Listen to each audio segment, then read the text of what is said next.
Hello दोस्तों, मैं हूं आपका अपना द बुक गाय और आज हम आपके लिए लेकर आए हैं the wheel of spirituality book की हिंदी समरी, जिसे लिखा है डॉक्टर विनय बंसल ने। अ जॉयफुल जर्नी टू सिद्धि। दोस्तों, जैसे जैसे समय बीत रहा है हम एक साइंटिफिकली एडवांस जिंदगी की ओर बढ़ रहे हैं। इसी के साथ हमने स्पिरिचुअलिटी को एक पिछड़ी और धार्मिक चीज की तरह देखना शुरू कर दिया है। धर्म आध्यात्मिकता हो सकता है, लेकिन आध्यात्मिकता पूरी तरीके से धार्मिक नहीं है। एक तरफ लोग आध्यात्मिक हो रहे हैं, तो वहीं दूसरी तरफ साइंस की खोज में आध्यात्मिकता को पूरी तरह नकार देते हैं। ये बुक आज के जनरेशन के लिए आध्यात्मिकता को पूरी तरह से समझने के लिए लिखी गई है।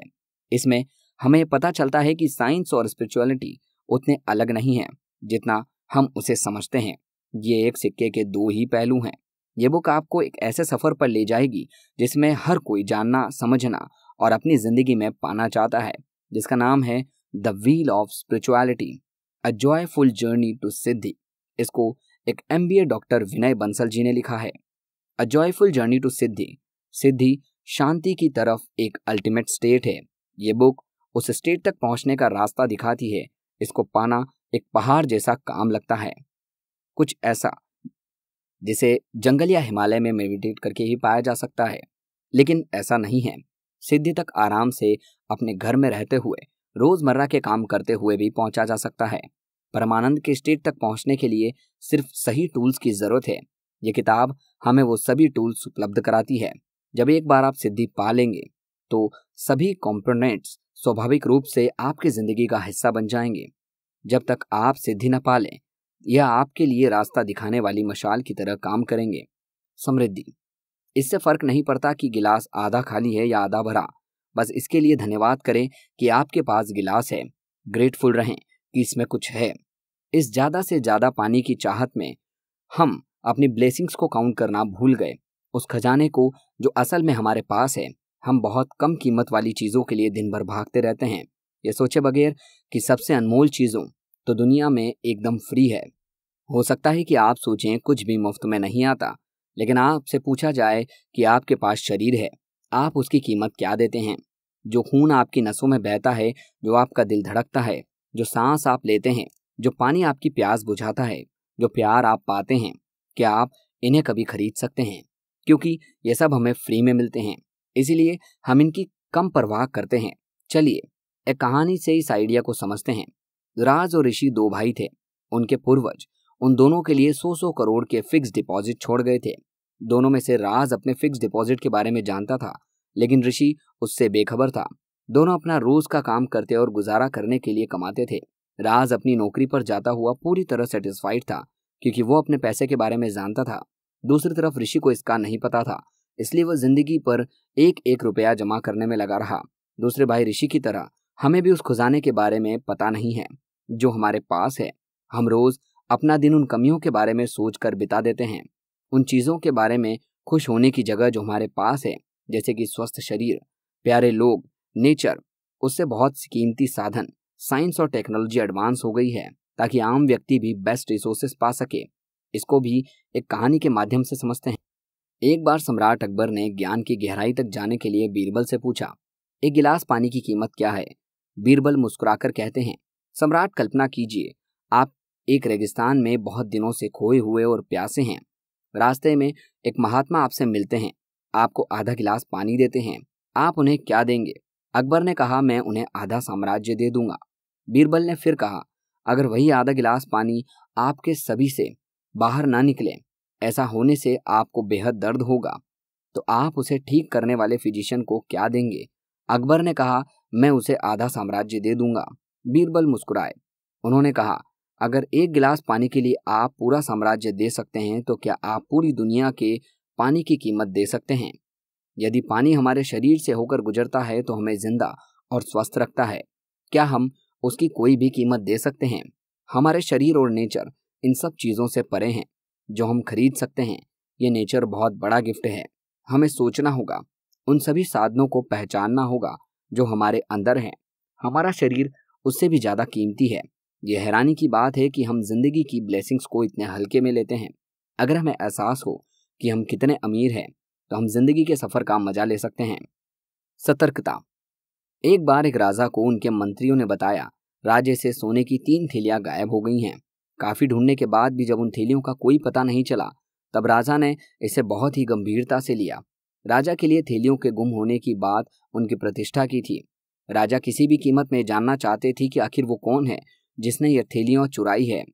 राजा को किसी ने सलाह दी कि पहाड़ियों की दूसरी तरफ बहुत ही बड़े विद्वान रहते हैं।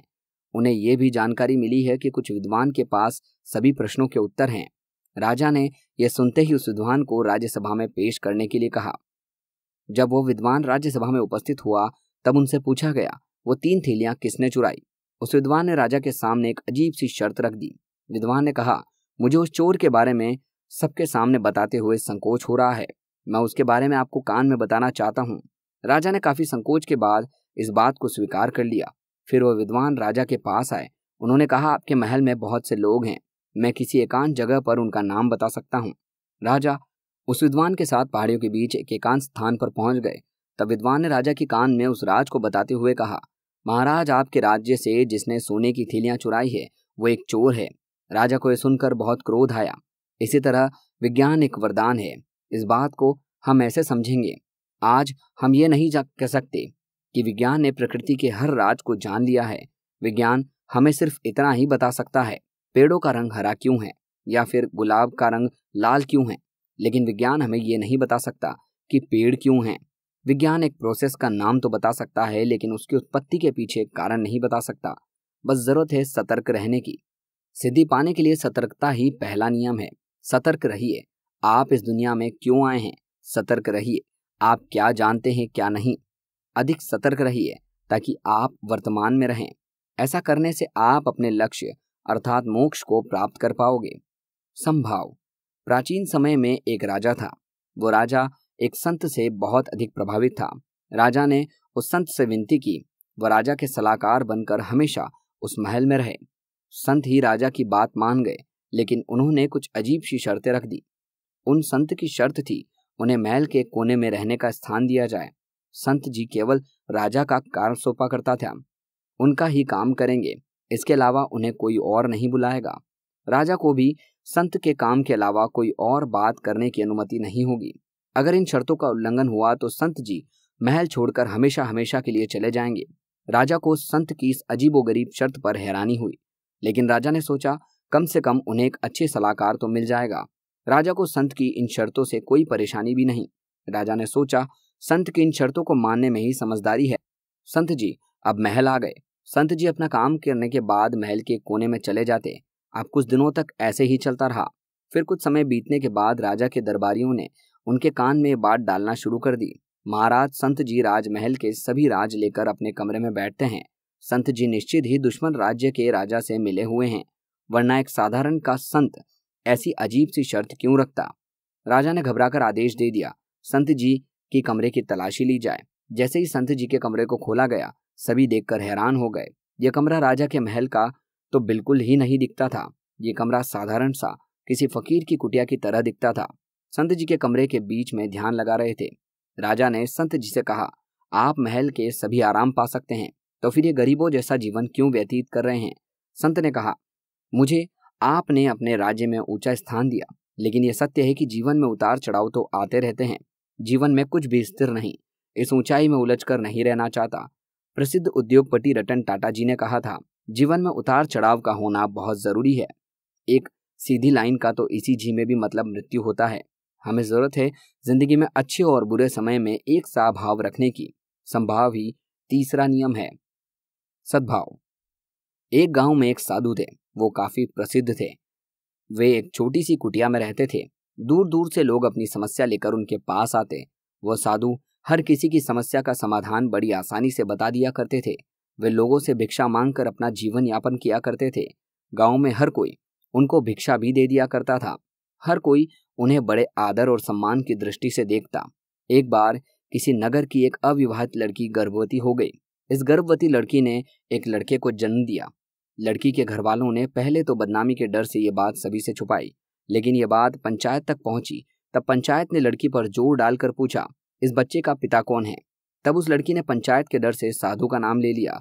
सभी लोग साधु का नाम सुनते ही हैरान हो गए।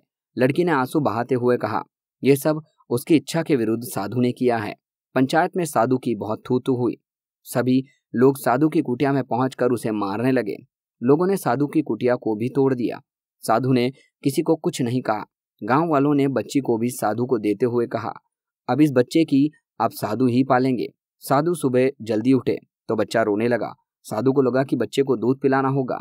साधु और बच्चों को लेकर लोगों से भिक्षा मांगने निकला।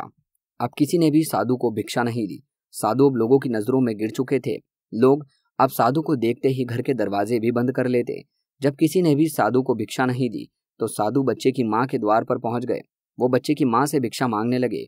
बच्चे की बुरी हालत देखकर उसकी माँ से रहा नहीं गया। वो साधु के पैरों में गिर गई। वो रो रो कर कहने लगी, मुझसे बच्चे की ऐसी हालत नहीं देखी जाती। मुझसे बहुत बड़ी भूल हो गई। मैंने बच्चे के पिता का नाम छुपाने के लिए आपका नाम लगा दिया। बच्चे की माँ ने कहा, मैंने आपका नाम इसलिए लिया था क्योंकि आपका समाज में बहुत नाम है। मुझे यकीन था कि समाज के लोग आपकी इस इकलौती भूल के लिए आपको क्षमा कर देंगे, लेकिन अब मुझसे अपने बच्चे की हालत नहीं देखी जाती। सब लोग इकट्ठा हो गए। सच सबके सामने आ गया। लोगों ने साधु से पूछा, जब हम सब ने आपके साथ बुरा व्यवहार किया तो आपने कुछ क्यों नहीं कहा? साधु ने कहा, जब आपने मेरी तारीफ की, मुझे इज्जत दी, तब मैंने चुप रहकर इसका स्वीकार किया। न तो तब मैं बहुत अच्छी प्रसन्न हुआ। फिर जब आपने मुझे गुनहगार माना तो भी मैंने आपके इल्जाम, आपके शब्द दिल पर नहीं लिए। इसी को कहते हैं सद्भावना। अर्थात जब अपने अंदर आप इतने शांत हैं, आपको बाहर और अंदर की चीज किसी भी तरह से अच्छा या बुरा प्रभाव नहीं डालती। जहाँ संभाव हमें अपने अच्छे और बुरे एक ही भाव से चीज को दिखाना सिखाते हैं, वही सद्भावना हमें समाज के दबाव से बचने की सीख देती है। साधना। पूर्ण चेतना में रहने से अचेतन को बदल सकते हैं। साधना कॉन्शियस वर्ड का एक ही ऊंचाई है। जब भी आध्यात्मिक और सचेतन के ख्यालों को स्टेज पर लाया जाता है तो साधना पहली लाइन ले लेती है। साधना का सिंपल शब्दों में मतलब है मेडिटेशन, खुद के लिए समर्पण। हम सब मेडिटेशन के बारे में जानते हैं। यह हमें शांत करता है, अनकॉन्शियस दिमाग को कॉन्शियसनेस में बदलता है। अगर आप भी आध्यात्मिक ज्ञान पाना चाहते हैं तो साधना बहुत जरूरी है। मेडिटेशन का मतलब है कॉन्शियस दिमाग बनाना, जहां दिमाग खुद को साफ करना सीख सके। जैसे बच्चा बड़ा होता है तब उसके किसी की देखरेख की जरूरत नहीं रहती। उसे किसी तरह नियमित मेडिटेशन से दिमाग अपने ख्यालों का ध्यान रखना सीख लेता है। हमारा दिमाग एक जटिल संरचना है। ये दो हिस्सों में बटा है, एक कॉन्शियस और दूसरा सबकॉन्शियस। इन दोनों हिस्सों में फर्क होने के बाद भी एक दूसरे को ओवरलैप करते हैं। कॉन्शियस माइंड भी वह होता है जब हमारे ख्याल हमारी भावनाओं के अनुसार होते हैं, जबकि सबकॉन्शियस माइंड सभी भावनाओं और विचारों का स्टोर हाउस होता है। मेडिटेशन से हमारा सबकॉन्शियस दिमाग एक्टिव और मजबूत होता है। यह हमारे अंदर के खजाने से हमें बातचीत करने देता है। साधना से हमारी सबकॉन्शियस एनर्जी जागती है। हम और भी बेहतर तरीके से संस्कार चुन पाते हैं। आपको लग सकता है कि साइंस और स्पिरिचुअलिटी एक दूसरे से अलग हैं, लेकिन ऐसा नहीं है। ये एक दूसरे को ओवरलैप करते हैं। आध्यात्मिकता अनदेखा और अनडिस्कवर्ड साइंस है। तो दोस्तों, ये थी book summary the wheel of spirituality की। इसे लिखा था डॉक्टर विनय बंसल ने। आपको ये बुक समरी कैसी लगी हमें कमेंट सेक्शन में जरूर बताएं। और अगर आप इस बुक को खरीद कर पढ़ना चाहते हैं तो उसका लिंक वीडियो के डिस्क्रिप्शन में दिया गया है। साथ ही अगर आपको ये वीडियो अच्छी लगी हो तो इस वीडियो को लाइक और चैनल को सब्सक्राइब जरूर करें। मिलते हैं अगली वीडियो में एक नई समरी के साथ। धन्यवाद।